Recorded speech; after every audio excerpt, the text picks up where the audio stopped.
Magandang araw mga ka-Best Buy. Ngayon papakita natin yung bagong product natin, yung mobile phone charging station na may hybrid siya na source of power. So, ang pinagkaiba po nito sa normal na charging station is pwede siyang gumamit ng solar power. So, ito po yung solar panel na kasama, pwede nating isama. 60 watts po siya, may kasama ng wire para pwede nating ilagay sa bubong yung solar panel.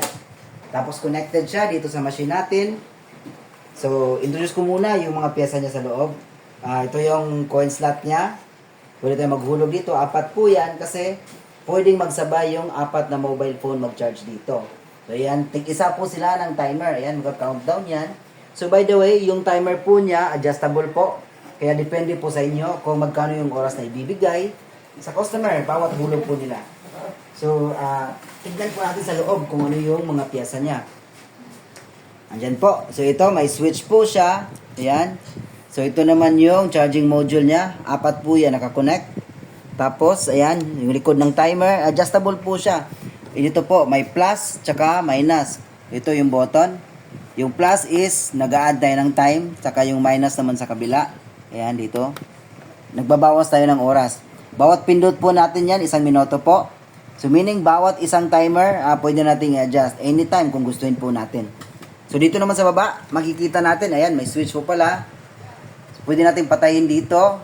Tapos, ito yung malaki. Sa ilalim, ito yung battery.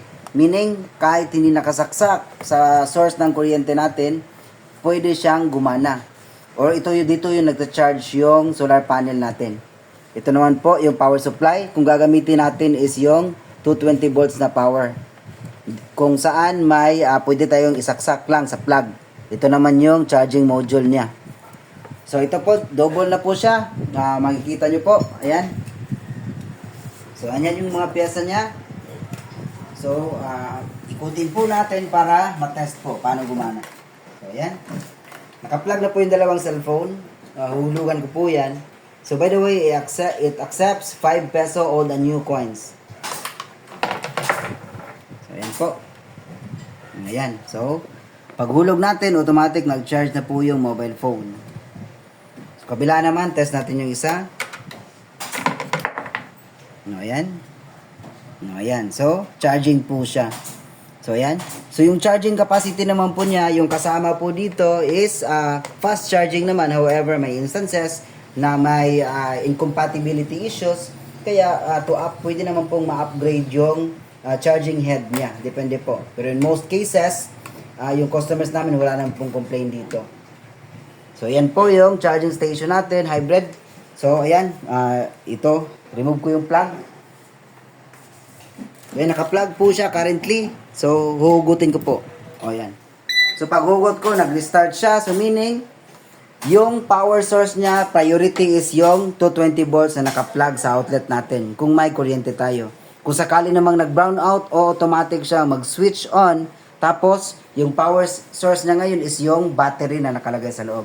So, meaning, pwede siyang gamitin sa lugar na walang kuryente or kahit nag-brown out, pwede po siyang mag-charge ng mobile phone natin. So, this is very good for business po, startup. Very good addition. Pwede natin itabi sa mga piso wifi natin and kahit sa bundok, pwede natin ilagay. Okay? So, this is the Best Buy Vendo Hybrid Charging Station. Maraming salamat po. Kung gusto niyo bumili ng item, message lang po kayo sa amin. Have a nice day. Pagpalain po kayo.